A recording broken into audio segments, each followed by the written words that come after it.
At my daughter's high school graduation party, my neighbor called the fire department claiming our grill was an active fire threat, just to shut us down. Everyone had to evacuate in the middle of cake cutting. I later found out he and his wife had been caught on camera making the call and laughing about ruining the Snob party. When I released the footage online, the entire town turned against them, and they moved within 2 months. My daughter, Hannah, graduated from North Valley High School last June. Class of 2024.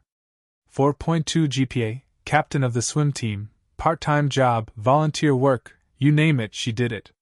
So yeah, we wanted to throw her a big party. Not some wild, drunken free-for-all. Just a nice backyard barbecue with family, friends, and some of her teachers. We rented a white canopy tent, got some folding tables and chairs, and ordered a gorgeous buttercream cake from Sweet Judy's Bakery. I even borrowed my brother Dave's massive propane grill. It looked like a tank on wheels. Burgers, brats, skewers, veggie patties for the picky folks. I took the day off work and got everything ready by noon. My wife Marcy handled the decorations and the cake setup. The weather was perfect. Clear sky, 78 degrees, barely a breeze. Our neighbors were mostly cool about it. Except one. Gerald Grayson. Retired Air Force, early 60s. Always patrolling the neighborhood like he was still on base duty. His wife, Sylvia, wasn't much better, kind of person who'd write a 3-paragraph rant on Nextdoor because someone parked too close to the sidewalk. For years they'd complained about everything. Kids playing basketball too loud. Leaves blowing into their yard. Halloween decorations. But I figured even they wouldn't be petty enough to ruin a graduation party. I was wrong. Guests started arriving around 2 p.m. By 4, the backyard was packed. People laughing, music playing softly, kids running around. Dave was manning the grill like a pro. Then I noticed Gerald standing near the edge of his lawn. Arms crossed. Eyes squinting at the tent and the crowd like he was assessing a threat. I tried to wave. He just turned away. Don't mind him, Dave said. The guy's allergic to fun. Things were going great otherwise. Around 5 p.m., Marcy rolled out the cake.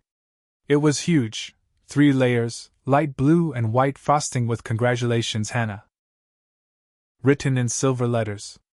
Everyone gathered around. Cameras ready. Hannah looked like she was about to cry tears of joy. Then sirens. Loud. Getting closer. We all looked toward the street. A massive fire truck turned the corner and pulled right up in front of our house. The party went silent. 4 firefighters stepped out. One of them, the fire chief, approached me. "Sir," he said calmly, "we received a report of an active fire hazard at this address. We need everyone to evacuate the area while we assess the situation." My stomach dropped. Dave shut off the grill instantly. "There's no hazard. We've been cooking safely all day." "I understand," the chief said. "But we have to follow protocol." Guests shuffled out to the front yard. Some of the kids started crying. Parents looked around, confused and worried. Hannah stood frozen, still holding the cake knife. And that's when I saw them. Gerald and Sylvia. Standing by their mailbox. Watching. Smiling. That sick feeling in my gut turned into certainty. They did this. The firefighters checked the grill. They checked the propane tank. They even looked over the canopy tent. Nothing.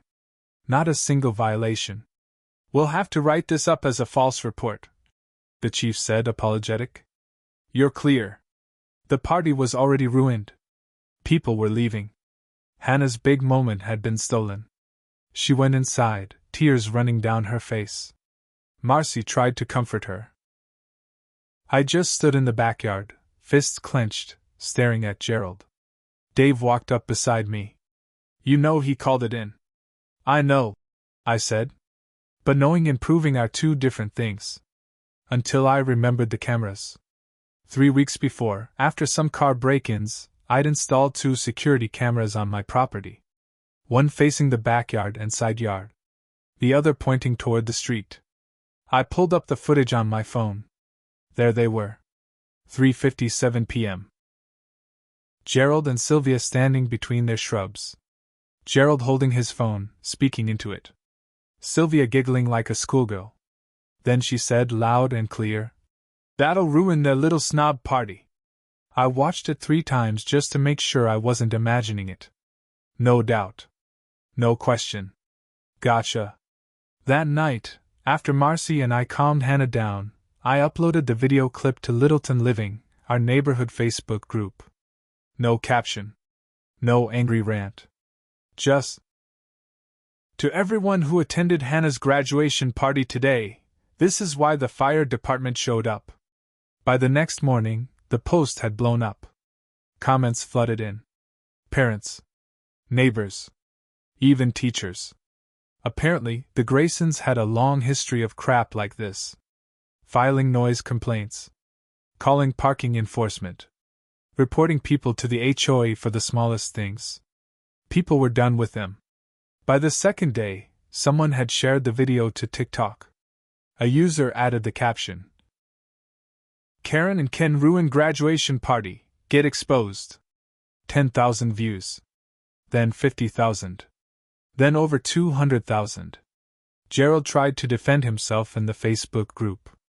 Claimed the video was taken out of context, and he was concerned for public safety. Nobody bought it. The HOA called an emergency meeting. At the meeting, Gerald tried to spin the story. Said he was just being cautious. That with so many people, grills can be dangerous. He even claimed he thought he saw flames higher than normal. My grill has a lid. There were no flames. The HOA wasn't having it. They issued a formal censure, the harshest penalty they could give without involving lawyers. Neighbors started avoiding the Graysons. Some openly confronted them. Someone mowed party poopers into their front lawn one night. Wasn't me. But I won't pretend I didn't laugh. 2 weeks later I noticed a "for sale" sign in the Graysons' yard. They denied it at first. Claimed they were just considering options. But by week 6, the moving truck showed up. They didn't say goodbye to anyone. Didn't leave forwarding info. Gone. So, the Graysons were gone. House sold. Neighborhood finally peaceful. Or so I thought. But here's the thing about people like Gerald and Sylvia. They don't just cause trouble and walk away. They leave wreckage behind. About a week after they moved out, I got a knock on the door. It was Jerry Mullins, a guy who lives across the street. Retired contractor. Quiet, keeps to himself mostly. He looked nervous. "You got a minute?" he asked. "Sure. Everything okay?" He stepped inside and leaned against the kitchen counter. "It's about the Graysons. And their old house." "What about it?" Jerry rubbed his jaw. "You know how the new buyers backed out at the last second?" I nodded. The house had been under contract but suddenly relisted. They'd backed out because of a report. Somebody claimed there were unpermitted modifications and foundation instability on the property. City inspector flagged it. Deal collapsed. "So?" I asked. Jerry shook his head. "There's nothing wrong with that house. I built half the homes on this block in the late 90s. Grayson himself had me replace his deck 3 years ago. Everything's to code." That caught my attention. "You think Gerald faked the report?" "Not him." Jerry's voice dropped. "His wife." Sylvia called in the complaint anonymously. "My buddy at city planning told me. She used a burner phone." I stared at him. Why would she do that to her own house? "To lower the appraised value," Jerry said. "So they could scare off regular buyers and sell it fast to some property investment firm." Gerald told me once he'd never sell to neighborhood busybodies. They wanted a cash buyer, no questions asked. "And did they?" Jerry nodded grimly. "Yep. Sold it cheap to some holding company out of Houston. House is sitting empty now." 3 nights later, my wife Marcy came into the living room holding her phone. "You need to see this." It was a screenshot from Facebook. A post from the Littleton Community Watch group. Mysterious vandals strike vacant property on Pinecrest Lane. Police investigating. The picture? The Graysons' old house. Spray painted across the garage door. Snakes always slither away. Below it, in smaller letters. We know what you did. Marcy's eyes were wide.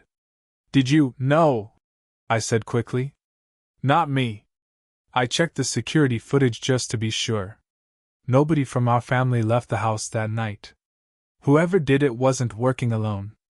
And they weren't finished. A month later, the investment firm finally found tenants for the Graysons' old house. A young couple moved in. Matt and Elena Prescott. Nice people. Friendly. Elena was 7 months pregnant. But almost as soon as they moved in, weird things started happening. First, someone reported their car as abandoned, even though it was parked legally. Then a fake noise complaint. Then an anonymous tip claiming they were running an illegal daycare. Same exact tricks the Graysons had pulled for years. But the Prescotts were sharp. Matt installed a doorbell cam and floodlights. They recorded the person leaving the fake complaint notes on their door. It wasn't Gerald or Sylvia. It was Sylvia's sister, Barbara. She lived in the next neighborhood over. She'd picked up where the Graysons left off. I called Dave, told him everything. This is bigger than we thought, he said. It's not just Gerald and Sylvia. They had a little crew of busybodies feeding them info. Reporting people. Making life hell. He was right. Through Facebook and old HOA newsletters, we found names. Neighbors who'd quietly passed along rumors, exaggerated complaints, or even flat out lied to help the Graysons target people they didn't like. Including us. One of them? Ronald Breck. HOA board member. The same guy who, reluctantly, gave the Graysons their censure but never voted for stronger action. That's when I knew, if we wanted real peace, we couldn't just expose Gerald and Sylvia. We had to pull the whole rotten tree out by the roots. I couldn't sleep that night. Marcy kept telling me to let it go. Hannah was already at college, starting fresh. Why keep fighting ghosts? She asked. But this wasn't about old grudges anymore. The same people who ruined our party, and tried to ruin us, were now going after a young couple with a baby on the way. It wasn't over. It was just changing hands. I started by confronting Ronald Breck, the HOA board member who'd always defended the Graysons quietly. I caught him early one Saturday while he was trimming his hedges. Ronald, I said calmly, I know you were in on it. He froze. Shears midair. In on what? You fed Gerald and Sylvia information. You let their fake complaints slide. You knew about the false report on their own house. He shook his head fast. Too fast. That's slander. I have footage of Sylvia's sister harassing the new tenants. I continued. Your name came up in the HOA records. You were the one who let the foundation complaint pass inspection without a proper follow-up. His face went pale. He opened his mouth, but nothing came out. I leaned in. Tell me who else helped them. Ronald caved. Faster than I expected. He admitted the Graysons had formed a neighborhood standards committee. Years ago. An unofficial, secret group. Just a handful of homeowners who wanted to maintain property values and keep out the riffraff. Their tactics? Reporting renters and younger homeowners for petty violations. Calling the city anonymously. Filing fake reports about noise permits, and even false police tips. Ronald claimed he tried to quit the group last year. Gerald threatened to report him for violating shed ordinances unless he stayed quiet. They controlled people with fear. But now, the puppet masters were gone. The remaining members were vulnerable. Ronald gave me names: Barbara Collins, Sylvia's sister, already exposed; Tina Marks, lives 3 streets over, known for calling animal control on families with dogs; Lyle Simmons, an older guy who filed noise complaints through a burner phone to avoid detection; Diane Archer, former HOA board president, who helped bury complaints against Gerald and Sylvia in exchange for them keeping quiet about her building violations. I thanked Ronald. Told him to lawyer up. His part in the scheme was going to be public soon. Then I called Dave. Time to bring this out into the open, I said. Dave and I gathered security footage, HOA meeting records, public complaint logs, easily requested through Colorado's open records laws.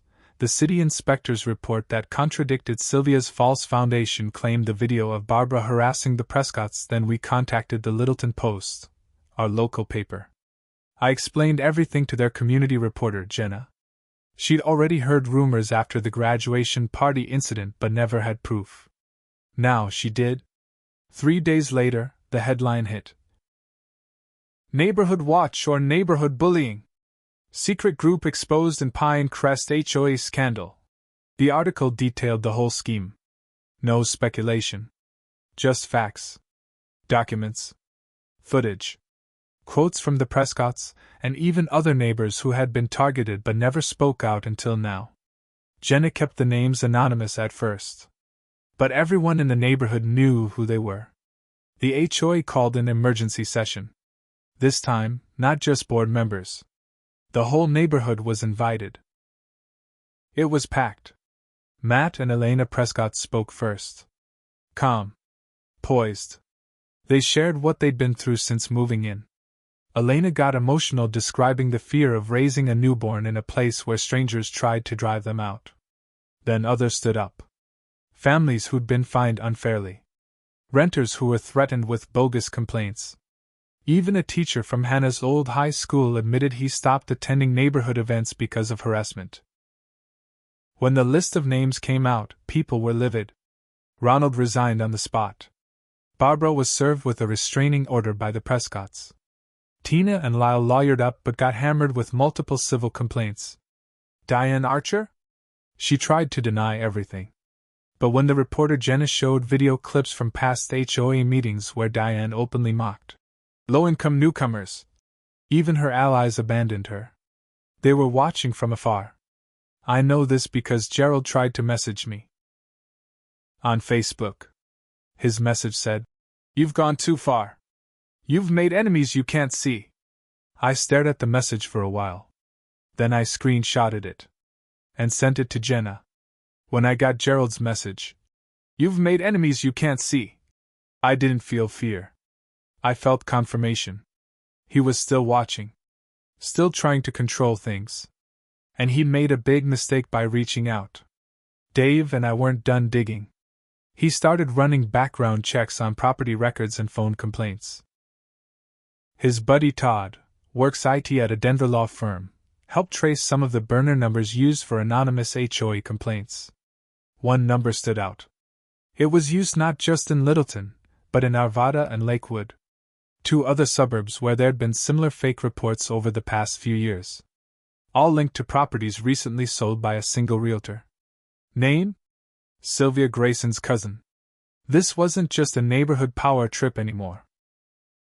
Gerald and Sylvia had helped flip houses by making life unbearable for certain residents, especially younger families or renters. Force them out, devalue the property, flip it cheap to investors or family-connected buyers. It wasn't just pettiness. It was money. And that explained why Gerald still cared. If the public figured this out, they weren't just neighborhood pariahs. They were potential defendants in a civil fraud case. I went back to Jenna at the Littleton Post. I showed her the connection. The cousin. The burner phone overlap. She brought in an investigative journalist named Phil who specialized in real estate scams. Phil confirmed my theory. "This isn't just a local HOA scandal," he said. "If this pans out, it's racketeering. Maybe even wire fraud."